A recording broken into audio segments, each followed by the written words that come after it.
Howdy, howdy, my demonastery denizens. So I was lucky enough to go to 2 more pro quests this season after that first weekend, and I saw some pretty decent success. 2 weeks ago in Kansas City, I went 4-2 in Swiss into a top 2 finish and took home the gold foil in a split agreement. So I beat an Azalea, a Florian, a New, a Phi, and then I lost to a Levia and a Victor. And then in top 8, I played versus Viscerai, that Levia that had beaten me. I won that one, and then split with a Viscerai, who I feel like I maybe could have beaten, but at the time I just wanted to, take my guaranteed value and go home. And then the last weekend, I went 5-0 in Swiss, up to another top 2 finish, and I just got second in that one. So, what was it, 2 days ago now, I played against Azalea round 1 again, into KO, and then I think Victor? Yeah, Victor and then Florian to secure my spot, and then Sophoro, and then I beat New to go 5-0. And then in top 8, I played a Dash IO. In top 4, I played an Aurora, and then top 2, I lost to the New that I had beaten prior. At the very end of that game, like towards the end, kind of, second half of the game, I had a big pivot turn, and then I drew 12 non-attack actions in a row, and I can't even describe my feelings during those 3 hands, but it was not great. So, sometimes you lose those, but after splitting, I took home a Searing Emberblade, and I knew I really wanted to win, so I never would have thought I would get such a strong opportunity like the very next time, but I'm really glad I got another second place. I'm really, really sad I didn't take it home, but, it's fine. You can't win them all. So, wanted to talk really quick about not the deck that I took 2 weeks ago, because I don't even remember what I was playing then, but the deck I took yesterday. So it feels really good. It feels really condensed. We really have to focus more on beating aggro now, so having some good equipment is really good. Both Aurora and Dash IO have really strong on hits. It's just more damage. You lose faster if you take that damage. So the fact that Vynnset is able to convert such small hands and block with the rest of it is an advantage we really tried to leverage with these most recent meta changes. So let's talk about equipment. Flail of Agony. As always, this will always be the primary weapon. Does everything. Grimoire of the Haunt. Since I just said we took more equipment, Oval was a consideration for a while. I had it in up until recently, but just using that space, which had been Oval and Oval, Crown of Providence, and I think Dance of Darkness, took those out to put in 3 more attacks and just bring it up to 30 attacks in the deck so that you just have, on average, better hands. So, Flail, Grimoire, all of my tokens. Face Purgatory, the best. We've talked about it. Fiendal Spring Tunic, also very good. There are more matchups where you're not playing Tunic now, but it's still generally the primary chest piece. It just lets you do so many strong things. Vexing Quill Hand, still the main arm piece. There are some matchups where I'm running Grasp, but in most matchups, you want to be able to do what you want to do when you want to do it, and Vexing lets you do that. Spellbound Creepers, there is no alternative, no Dance of Darkness this time. It's just, makes the deck so much stronger. There are more matchups where it's a block 1, but you aren't super prioritizing trying to get this off because you're playing Dyadic Carapace or Carrion Husk. So it's just harder to do, but in those matchups, sometimes you do get to keep an extra card. If you're trying to block smartly versus a Dash IO, and they play down an item when you were expecting another attack, it doesn't happen too often if you're pretty vigilant about getting your blocks in, but if it does happen, you have an extra card, activate Spellbound Creepers, get some extra damage, and then you can just block with it. You don't need these to be that serious in certain matchups. Dyadic Carapace saw a lot of play. In theory, I didn't play it until top 8 this last weekend, but just block 3, covering up 2 more breakpoints is very good. Speaking of which, Grasp of the Arcanite is the same card, pretty much. Getting to filter is sometimes irrelevant, but not always. It's literally only turn 1, pretty much, or turn 0 if you go first. You're activating this. It's not the best ability in this deck right now. However, Block 3 is very good. And Battle Warren makes it really strong against T-Bone. Then Carrion Husk, just coming in against Azalea. It wins you games versus Azalea. I think my Azalea the last weekend could have played around it a little bit better in order to mitigate some damage on her end and make me not get an opportunity to block with it, but she didn't, and we take those. Ebonfold. We need some Spell Void in the deck. We're running Arcane Barrier 4, so Spell Void 2, just on top of that, very strong into those Wizard Arcane matchups. Generally KO, but maybe Auxilio, hold off a Mind Warp, can be strong. Yeah, pretty typical equipment. So, like I said, there's not a lot of fluff. Like, my primary 4, good equipment for those aggro matchups. Carrion Husk is just really good in the matchup that it wins. This could be considered fluff, and you could play Dyadic Carapace and Grasp the Arknight, but having a strong pivot turn is really important into Azalea, it feels like. Carrion Husk is just my favorite option. Then Ebonfold for some Spell Void, which, again, that could be fluff that we could want to cut, but for right now, it's fine. So, looking at attacks, everything's going to be very similar if you've seen one of my decks before. 6 Deathly Wail turns into 9 Deathly Wail. These are the 3 other attacks that we brought in just to go up to 30. I still don't love Blue Deathly Wail, but I did have one moment in one of my games where it was my banish and my attack, and if it had not been in the deck, I would not have had a good banish. So that's exactly what it's there for.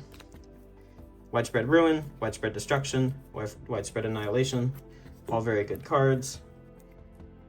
Gotta appreciate having some extended arts in the deck because we don't have very many. Yeah, no complaints here. Widespread Annihilation was considered for a cut just because it's very hard to get off, but Revel in Runeblood, when it's in the deck, makes this very strong. Otherwise, it's just a good blue block 3. Deathly Delight, our other good 2-cost. Just value. Eloquent Eulogy, our good 1-cost. We're using the Eloquence token even less than usual in this deck, but it's fine. It's a 1-cost gate. It lets you start your strong turns, like without needing to do anything else. Phantom Wraith, simple attack, and other simple attack, Phantom Banshee. This was brought in place of Bounding Demigon. We're making so many rune chants now that we don't really need cheap attacks, and banishing a cheap attack for only 4 damage can feel like a waste of a banish opportunity. This may not be as good as Bounding when you banish it off the top with a Widespread Ruin or a Shadow Puppetry, but generally having a bigger attack to swing into these aggro decks is just going to be better for like a 1-card hand. Let's move our Searing Emberblade out of the way. Non-attacks, these might be even more similar. Shadow Puppetry, best card in the deck. Mauvrin Skies, very good go again. This is really good into those aggro decks because they need to stop it, so this on a Phantom Banshee is just good. Deadwood Dirge, so good. Malefic Incantation, so good. 3 reds in the main board. Funeral Moon, good. Beseech, good. Good cards. We're staying at 9 Shadow non-attack actions, including the Funeral Moons for something like Enigma, and then I've still got the Envelops in the sideboard. So 12 non-attack actions, or 12 Shadow non-attack actions into Enigma. Seems like it's perfectly fine, like maybe more than enough. Succumb to Temptation is technically in the sideboard, but it is generally coming in. It is just not coming in into hyper defensive decks like Guardian and Enigma, but most of the time your opponent is going to want to keep something at some point, and then you will take it from them.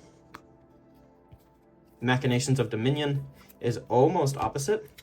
This is into most things except for hyper aggro, where you want more cards that do better things than Machinations. So Machinations was bringing it to just 63 cards in deck generally if you're bringing in everything that you want. So take it out. It's our worst go again. We don't really want go again too often into those matchups anyways. It does block 3 where Mauve blocks 2 and is a blue. That's the only real trade-off. Like, that's the only thing it brings to the table that Mauve doesn't, and Mauve forces blocks. So it's a kind of tough call, but Machinations is just a better cut. It doesn't do as many things for you. Revel is into most decks that are not hyper aggro, where you want to be able to connect multiple attacks to push over damage. That's what its job is.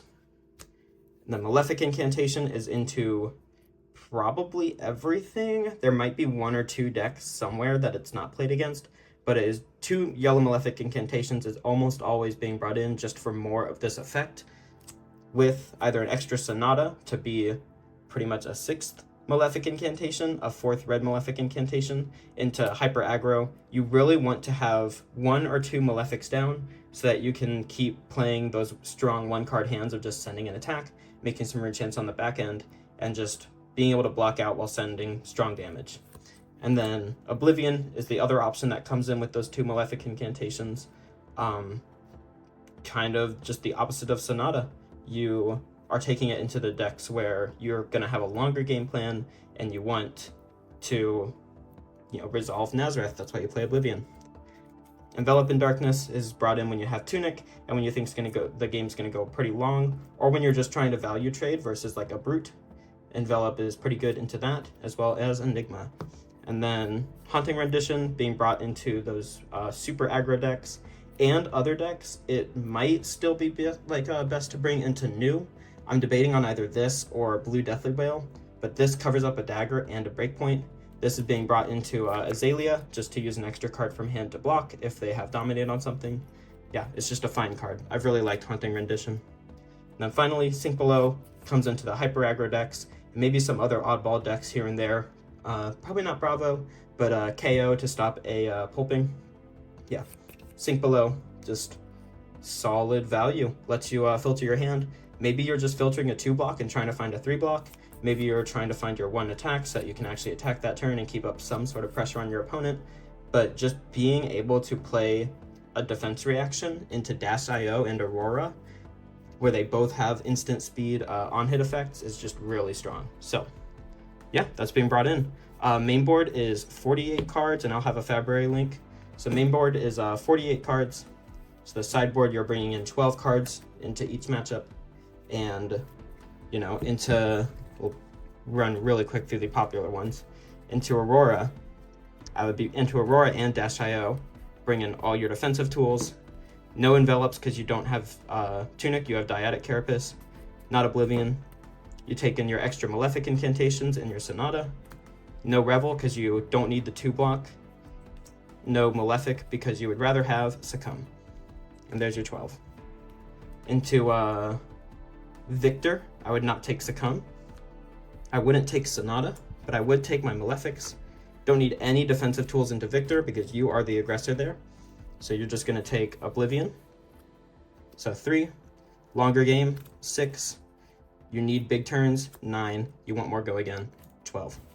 That's just pretty simple stuff for trying to sideboard. Who else is popular? I guess Azalea is kind of hard to sideboard into. So into Azalea, you're not playing Tunic, so you don't bring these. It's not a necessarily long game, so you don't want Nazareth. So you definitely want, I think, just more generally good cards. So like 1, 2, 3, 6 to like push over damage when you get your opportunities. 9 for Succumbs, and then 12 with Haunting Rendition. So yeah, you're actually not playing extra Malefics just because you don't have room for them. You're playing some defensive tools that are not going to get stuck anywhere. Sinks can be a liability, I have found. And into something like New or Azalea, the reason you're bringing Sink is to help you block out a whole attack. And you're just not doing that very often with this deck. If you need to block something out, it's probably just you block with most of your hand, or you're just screwed on that turn, and you can go to the next turn with your Banish still stocked. So it's not the biggest tool in the world.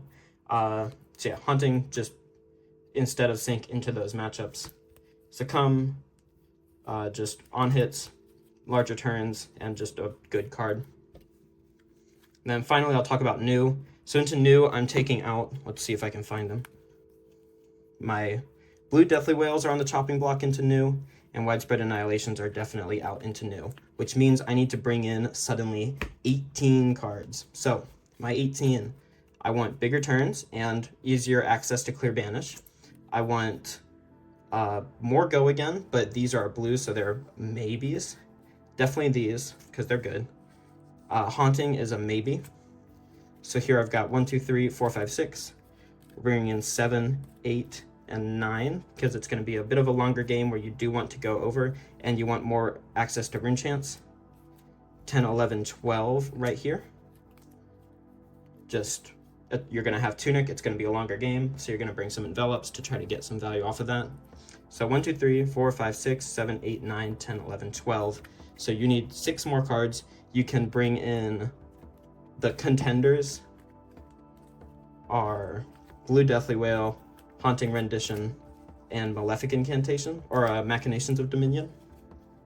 I think you want more Go Again, so you're going to take this. And then you want 27 rather than 24 attacks, so you do take these, and it's probably not going to be a super big problem if she just does attack you with one of those instead of something more dangerous. So, yeah, there's your 18 into new.